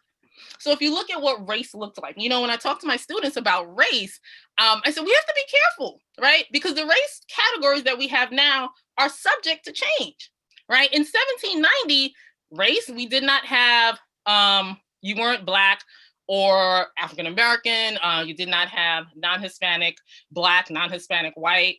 You were either free or slave, right? In 2010 and 2020, the most recent census, this slide just shows how we went from you were either a free white male or female or slave to multiple racial groups of what we know now as Black, white, Native American, right? That did not exist in 1790. And in 2030, there may be other categorizations of race based on what? Society, right? Just society's perceptions of what race should be. And that's really important because we often talk about disparities in race as if they're synonymous, and that because you are Black, that is a risk factor, right? Being Black is not a risk factor for anything, it's racism. It's the racism that contributes to disparities, right? Racism creates a race that perpetuates a system of oppression. Racism dehumanizes. Racism leads to the creation of policies that then lead to inequities and create social determinants because it limits access, exacerbates, and perpetuates the social determinants that impact people according to their race. So this is a slide. I remember one of the first talks that I gave about this was to our psychiatry residents. And I found this Dr. Samuel Cartwright. And this was probably the first diagnostic and statistical manual in psychiatry where he talked about drapetomania. The cause he described, the cause in most cases of this condition is that it induces the Negro to run away from service. It is as much a disease of the mind as any other species of mental alienation and much more curable as a general rule. With the advantages of proper medical advice strictly followed, this troublesome practice that many Negroes have of running away can be almost entirely prevented. So what Dr. Cartwright and others thought was the desire to be free must be some sort of sickness and illness, because who on earth would want to be free? Anybody who wants to be free should be in an asylum or jail. Okay?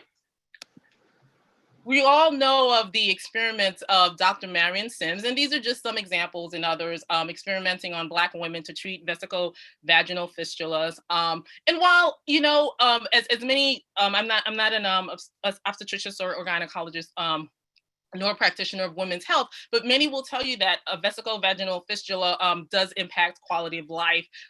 Painful, as Dr. AJ was talking about, you know, pain. This is painful, and there's a loss of urine and feces, and it is a condition that does require treatment, right? So some will say, but you know, these women gave consent. These women were enslaved. So by definition, there was no informed consent. Right? And this was based on the misguided false belief that Black people did not experience pain, or at least not as much as their white counterparts. And over time, research has identified the names of these women, I believe, Lucy, Anarcha, and Betsy. Right? So these were women these were strong women, you know, mothers, partners, right? Who were experiencing an iatrogenic complication of childbirth, but yet they were experimented on without anesthesia. And this perception of based on someone's race, right? That there's a difference in pain perception. So in 2000, there was an article published in the Annals of Emergency Medicine that demonstrated that white patients received more analgesics after a fracture. In 2015, among Black and white children who underwent appendectomies, Black children were less likely to receive any pain medications. In 2016, there was an article that was done in a medical school where they asked medical residents and medical students, and I believe also lay individuals who were not in medicine about false beliefs about Black patients and pain. And surprisingly, that medical students and residents, and these are doctors in training, also harbored false perceptions about pain and Black. For instance, a Black person's skin is thicker or has less nerve fibers. And this was in 2016, and this is really important. This is really important that we do not add biology to race, because then we treat based on that misperception and create more disparities. So how do we move forward, right? How do we move forward and achieve equity? So achieving equity requires valuing, right? What Dr. Kamara Jones was talking about, valuing everyone equally. And there's societal ongoing efforts, right? This is not something that's going to happen next year, right? This is a discussion that we will continue to have, I hope, way after, long after we have, and we're not talking about COVID as much, long after we've achieved maximal vaccination rates. This is something that we'll continue to talk about, health equity, right? Health equity addresses avoidable inequalities, historical and contemporary injustice. Health equity occurs when we view medical education, health equity in medicine and healthcare through a lens that allows us to focus on discriminatory practices. And we have to discuss these issues, otherwise we just focus on the downstream COVID disparities without looking at upstream. So a health equity lens helps us to reframe the problem, right? And in doing so, we create solutions. So we should not be asking, why are Black or Latinx or Indigenous people up to 3 times as likely to die from COVID, right? That's an observation that we see. True. If you do enough epidemiologic population studies, you do see the rates of death, mortality up to 3 times, if not greater, right? However, if we rest there, if you start with why are Black, Latinx, or Indigenous people, the focus will be on, well, then we got to fix these Black people. There's something wrong with them. We got to fix these Black people. But if you reframe the question through a health equity lens, right, and you try to create a balance and equity, right, the question can then be reframed as, well, what are the racist and discriminatory policies that created structures and barriers that devalued human life, removed opportunities, created barriers, sapped wealth and health out of a population, thereby leading to higher rates of pre-existing conditions that worsen the impact of COVID in communities of color? It's a mouthful. I don't think you will ever hear someone say that on medical rounds, right? It's easier to say, well, why are these Black people dying of COVID? But as educators, as community advocates, as teachers, we have to reframe, at least in our minds, how we're thinking about this, asking why, lest we blame people and say that COVID is a Black disease, right? And we don't want textbooks, right, to look like they did in 1790. We do not want the 2020 textbook on COVID to look like the diagnostics psychiatric manual in 1790, where it says, well, it's Black people. COVID was a Black disease, rather than looking at the structural racism, as Dr. Deborah said, the racism that created a platform, right? So it's not racism. We know that COVID was caused, by coronavirus. We know that, right? I'm not saying that it was racism that caused COVID, but I do want us to think about how racism created a platform and a structure for COVID to have such a disproportionate impact in communities, for COVID to have such a clustering, right? We need to look at this racism and policies, how that contributed to determinants of social determinants, and then the COVID mortalities, because with this full view, we're not only addressing COVID morbidity, mortality, economic disruption, and mental health. We're not only addressing that through vaccines and medications and antibodies, right? We're doing that to address the health impact and the hospitalizations, right? Creating ventilators. That is all good. That is so important. We definitely need to do that, right? But so that we do not see this disproportionate impact on communities of color, we need to go upstream and say why. Why is this happening? So that we can minimize the threat, the noxious effect of racism on health outcomes. So what can we do, right? I'm an educator in medicine as the associate dean at Downstate. So what do we need to do? Increase diversity in healthcare professions, right? We need to do that. We need to tell young Black and Brown children, students, that they can do it. That medicine, nursing, law, epidemiology, biotechnology, it is within their grasp. They can do it. We need to create a narrative that they can by helping them to see others who do it.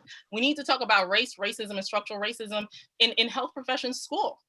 Right? We need to do that. And our students are doing it. Our students are out there challenging us and saying, no, you cannot have this race-based algorithm to talk about renal failure. You can't have a race-based algorithm to talk about pulmonary function tests and to determine whether or not you're going to order a bone density on a person based on race. That doesn't make sense. It contradicts what you're teaching us, right? So the students are are calling us. That's what I love about our students, is this younger generation, right? That they're compelling us to look at things differently. We have to develop culturally responsive and linguistically appropriate care, make health equity a part of quality improvement, require unconscious bias training for health professionals. That is really important.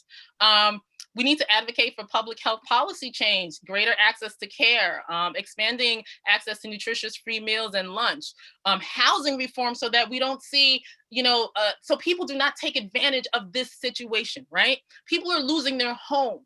And this creates an opportunity for those who would wish to take advantage of our communities where people are losing their homes to come in to build new homes, right? You still see houses going up. People are without jobs, schools are closed, but yeah, big buildings are going up. Who's going to live in there? The people who were pushed out of their communities, the people who were living in multi-housing communities, the families who lost generations of family to COVID, right? Right? So we have to be careful. We really have to be careful. And it's so important to go upstream, right? And it's not, no. It's not like we're living in the past. We need to move forward. In order for us to move forward, we need to look back and see what was the barriers that were there in the first place, because otherwise we're going to stumble on the same barriers trying to move forward. We need to make sure that there's not advantages, people are not taking advantage of this situation. Promote anti-discrimination policies.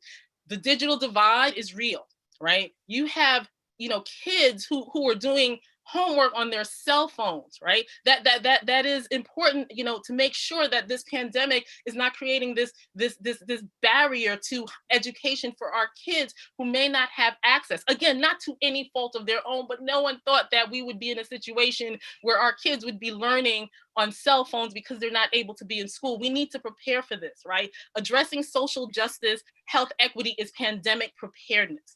Healthy food options, we make sure that is still an opportunity.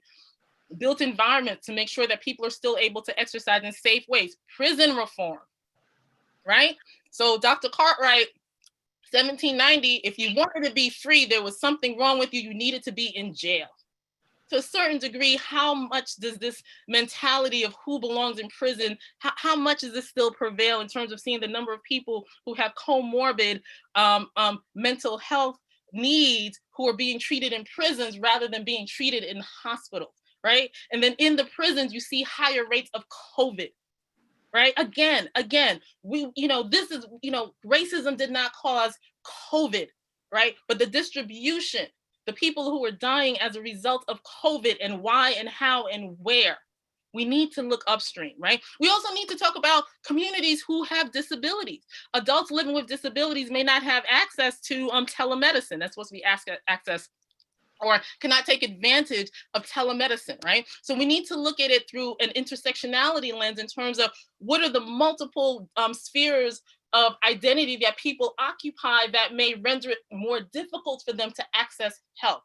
Partner with community-based organizations. Right? We can't look at our communities as being this place where there's problems and then we as the ivory towers have to go in and solve problems. We need to partner with our faith-based organizations, because you know why? There are many places of businesses that were closed during the pandemic, but the house of worships were open, right? I know on Easter Sunday, I could not go to Junior's to buy cheesecake. And for those of you who are not familiar, if you come to Brooklyn, you got to go to Junior's to get a cheesecake, right? So we couldn't go out as a family, right? But the doors of the church were open. The doors of the church were open. And we need to leverage that and see, well, what is it about the church? What can we do to galvanize, right? Our ministers, our pastors together to promote education, right?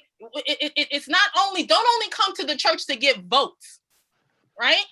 Long after the election, we need to continue to mobilize and galvanize and leverage the strength and the capacity, the knowledge of the church in bringing people together in the midst of a pandemic. Support our communities, economic development, barbershops and beauty salons. We need to support some of these places where people go and get information, because some people may rather go to the barbershop or the beauty salon rather than go to the physician because of this issue of trust. I remember when I was in a barbershop, a beauty salon rather, and I was telling, we were talking about fibroids and whether or not you need surgery versus embolization.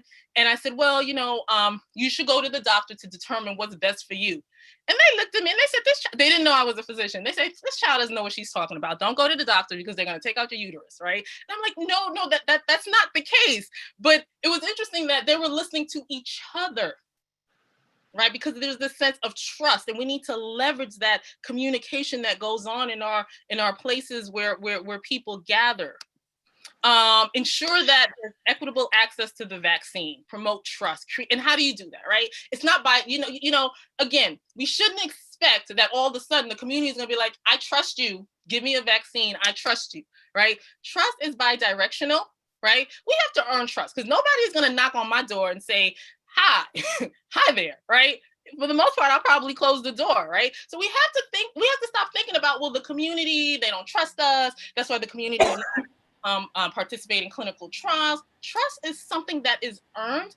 Trust is something that develops over time.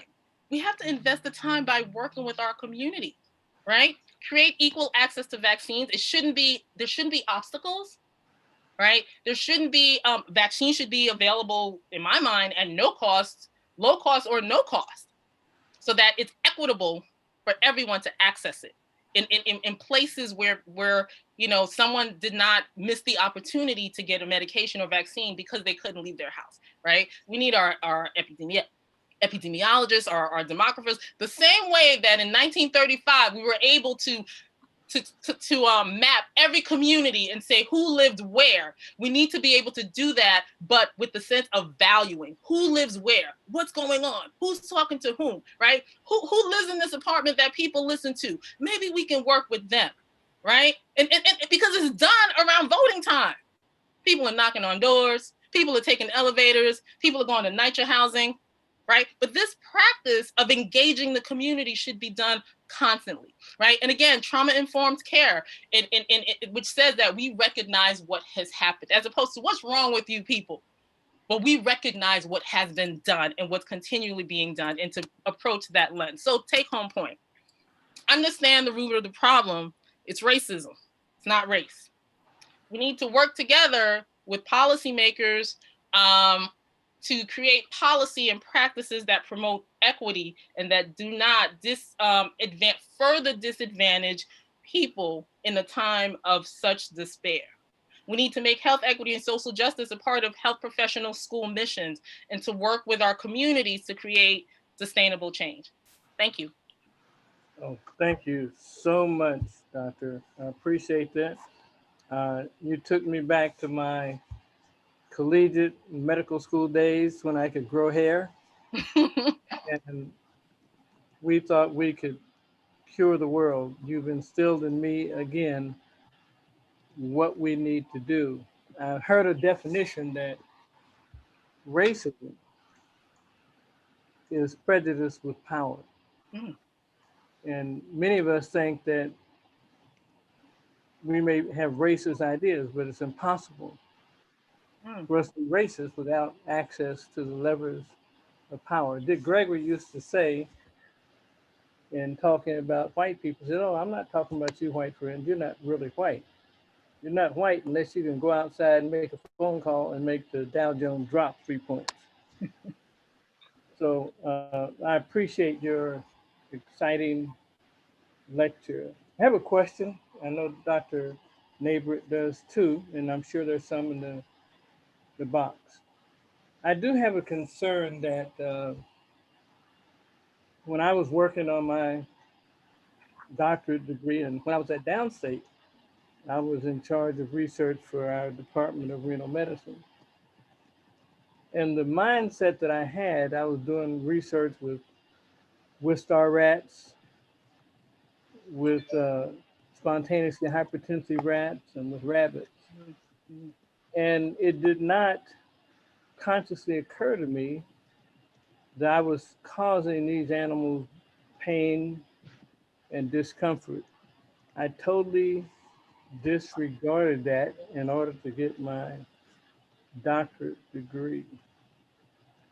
Is there not that same mentality in the way that Western society has developed the economics around disregarding the humanity of certain minorities, especially Black minorities, And the point I'm trying to get at, I don't believe racism is curable simply by identifying what the problems are. I think it's endemic in the thought process that they are taught to follow. Because as Christians, which many of them are, they could not treat a human being that way. So therefore, we're seen as other than human. I'd like your comment.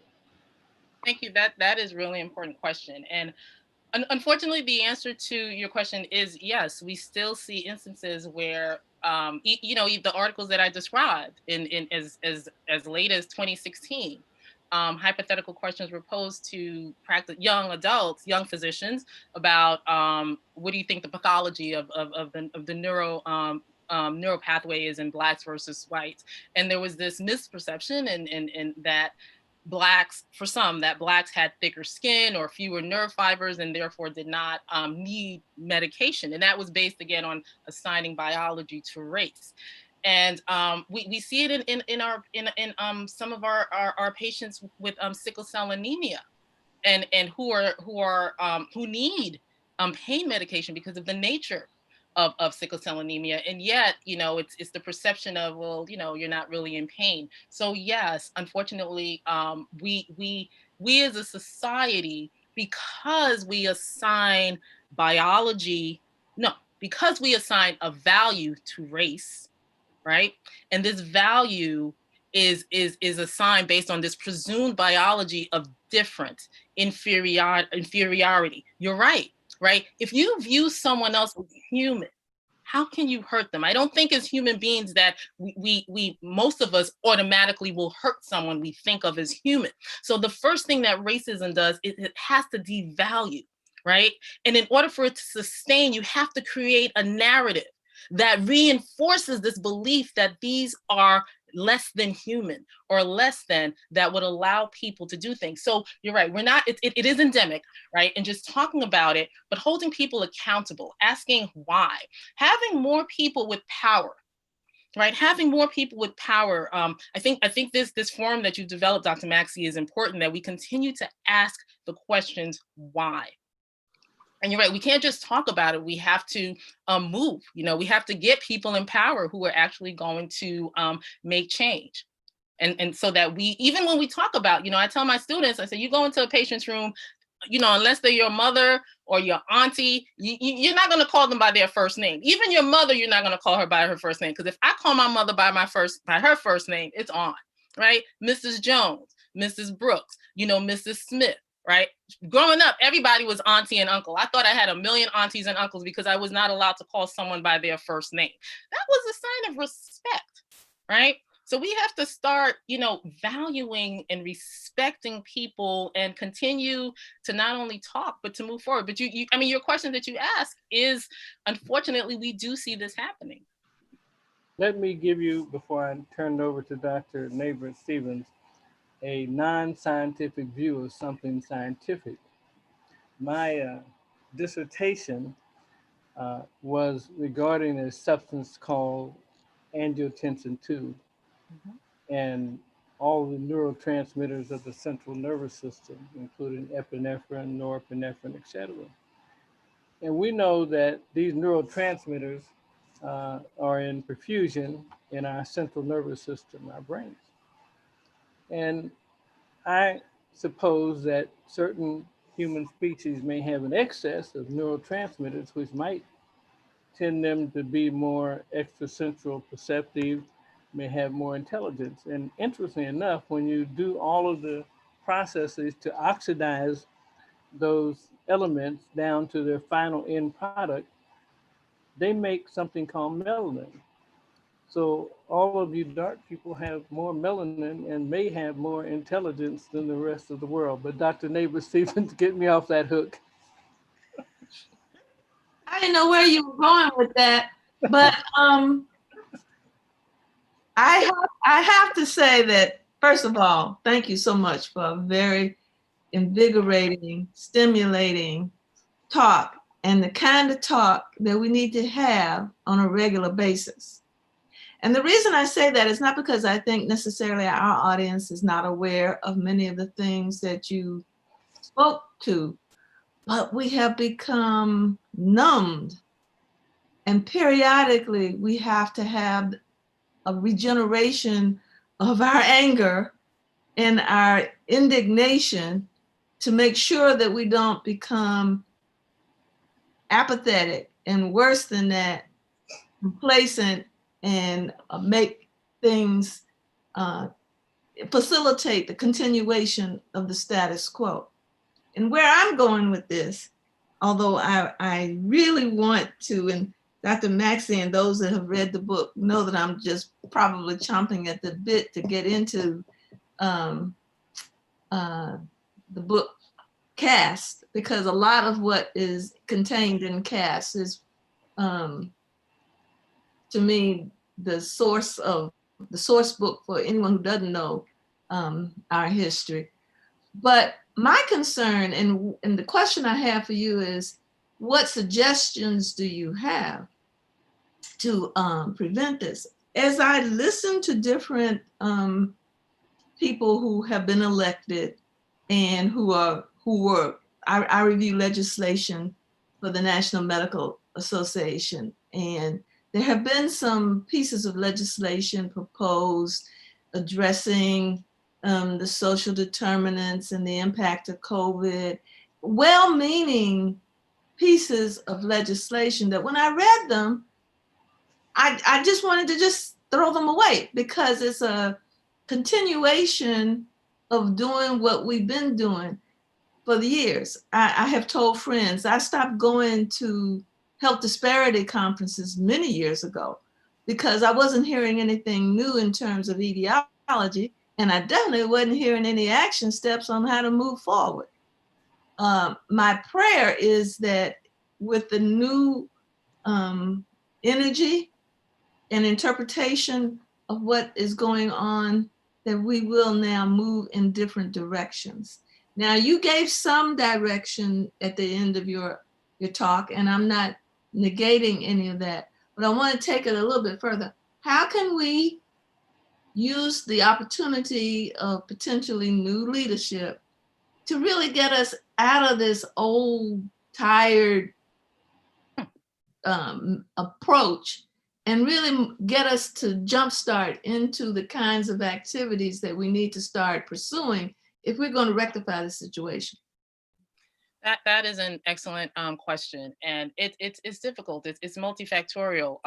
Voting, we still have additional elections that are coming that we do need to vote, as Dr. Brooks said. The other thing is having the conversations where you are.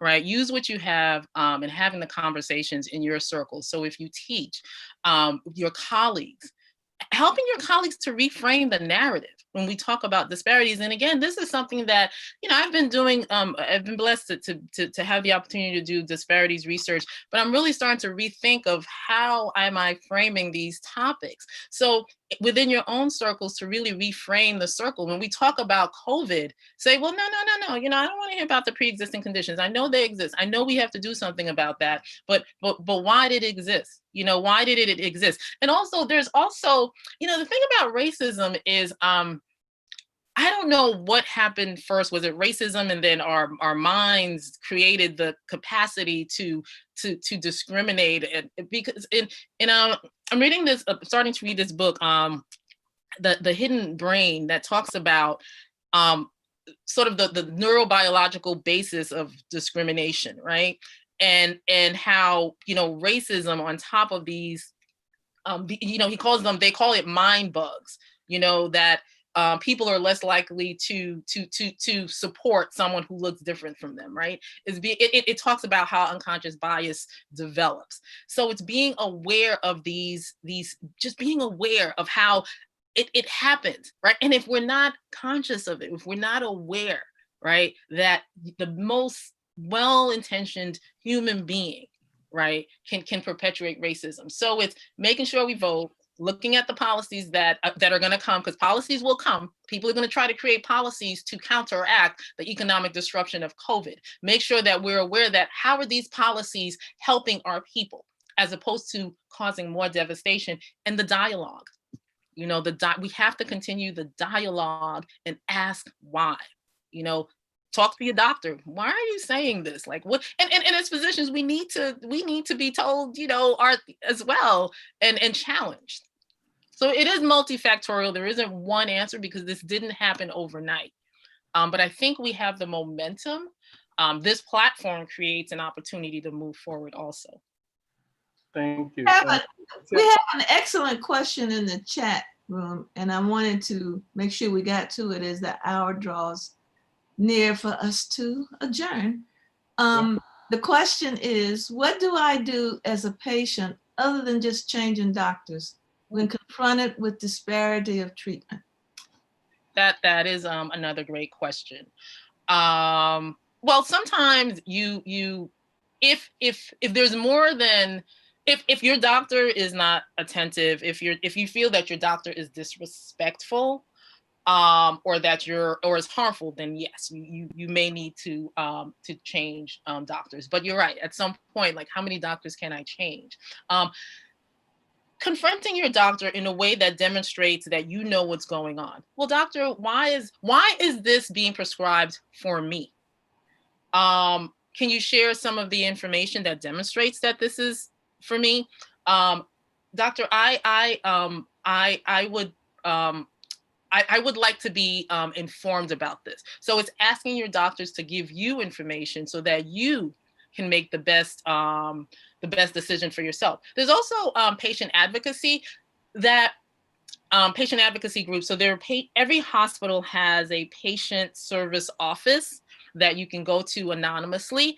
Now, one of my colleagues told me that Press Ganey, the organization that looks at patient satisfaction, is also looking at patient equity and patient empowerment and injustice, right? So you can go anonymously to the patient services office and say, this doctor treated me in a way that I felt. And the information will get back to the doctor, but not necessarily about you. So I want our patient on the panel to know that you do have power. You really do. And letting your doctors know that I see the way you're treating me, right? And holding them accountable. That's very important. Well, I certainly appreciate you joining us and blessing us with your wisdom, and hopefully you'll come back to us many, many times. Thank I you. want to bring up a couple of issues that we have skirted on. One, we do have a company that we're going to work with called Biometric Second Opinion Expert.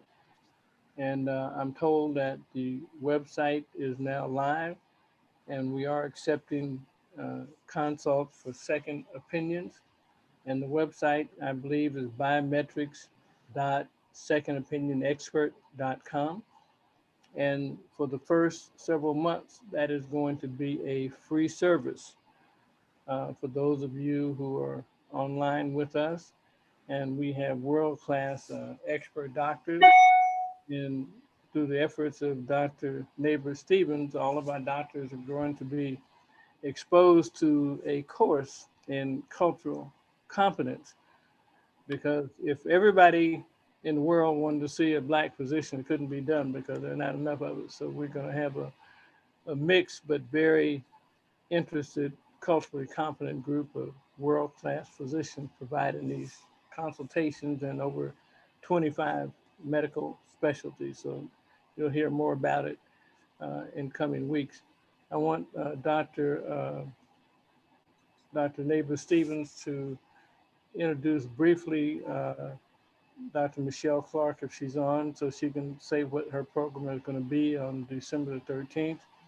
And next week on December the 6th, we've got a cardiologist, Dr. Mason Weiss, who's another world-class physician. We also have Dr. Vincent Anthony, a nephrologist who's a super bright gentleman. And then one of my classmates who has been in the struggle for a long time. He's recently retired as being the Prime Minister of the island of Bermuda, Dr. Ewart Brown. That's our program for next week. Dr. Nabors-Stevens, is Dr. Clark available? Dr. Clark is on the line. Dr. Clark, would you like to give us a tease on what we have planned for December 13th? I'd be happy to, and thank you for asking. I have the honor of being asked to curate a program talking about the mental health impact of COVID. And you can't talk about the mental health impact of COVID without talking about the impact of the social determinants of health on the people who are most impacted by COVID. I want to take this opportunity to compliment Dr. Bruton Foster for her fire, for her energy, and for her action. I'm putting together a panel of mental health experts and experts in other areas to talk to this issue, because the main problem we have in the so-called United States remains the problem of the color line. It didn't stop with the last century. But we really can't move forward until people know which side of the line they're on. And with the deterioration of access to housing, access to non-essential jobs, access to the many things, also has been the deterioration of the education system. And our people don't know who they are. And they are victims of a phenomenon called learned helplessness, where they are afraid of their own agency. So that gives you a hint as the kind of direction that we will be going next week. As my dear departed friend, Dr. Patricia Newton would say, free your ass and your mind will follow. You have to really understand the power that you have. I said that backwards. It's free your mind and your ass will follow. 2 times. And so that's really the kind of thing that we're going to talking about is having people understand who they are and engage that. Someone asked what you could do as a physician. In addition to that, understand that your role is not just in the medical field, but your role is as a citizen and to augment your citizenship and become active. Politics is not a dirty word, and all politics really is local. It doesn't have to be an election for you to impact policy and impact legislation. That can be done on a daily basis. So I'll stop with that. Well, thank you so much, Dr. Clark. So glad to have you working with us. We're going to have a special medical advisory committee meeting this coming Thursday. Our meetings are normally on Wednesday, but I'd like to meet with all of our healthcare professionals and physicians on Thursday at our usual time of 5 o'clock Pacific, 8 o'clock Eastern. It won't be a long meeting, but it'll be a very important meeting. And the steering committee for the Black Health Trust is also invited. And Dr. Bruton Foster, you're certainly invited, as well as all of our previous speakers. We thank you so much for your time. Dr. Nabors-Stevens, any last words? My last words today are, I'm still on that same tune about being an advocate for yourself and taking care of yourself. Now, millions of people exhibited behaviors that are risky over this past holiday week. And whether or not they suffer the consequences of their poor judgment, what I want to leave with you is to be mindful that their behaviors could very well impact you. And so please, please exercise social distancing, wear your mask, wash your hands, because there are going to be many more people floating around now that are infected, and they may not even be aware that they are infected, and they may not be careful. So you need to be careful and take care of yourself and your loved ones. I read an article just briefly in Journal of Nutrition that showed that for individuals who had deficiency of vitamin D, were 34% more likely to die when they obtained COVID versus those who took vitamin D and their levels were great. They were only 6% likely to die. So I'm saying that for some of our functional doctors that we have something to talk about. Our wonderful hostess, Michelle, any last words? We have just a quote from Virgil, which is, "The greatest wealth is health." And with that, I will see everyone in January. I'll be taking a short break, but I will miss you all and will pop in when I can. And I think that's about it. Well, thank you. Brenda Lee Eger.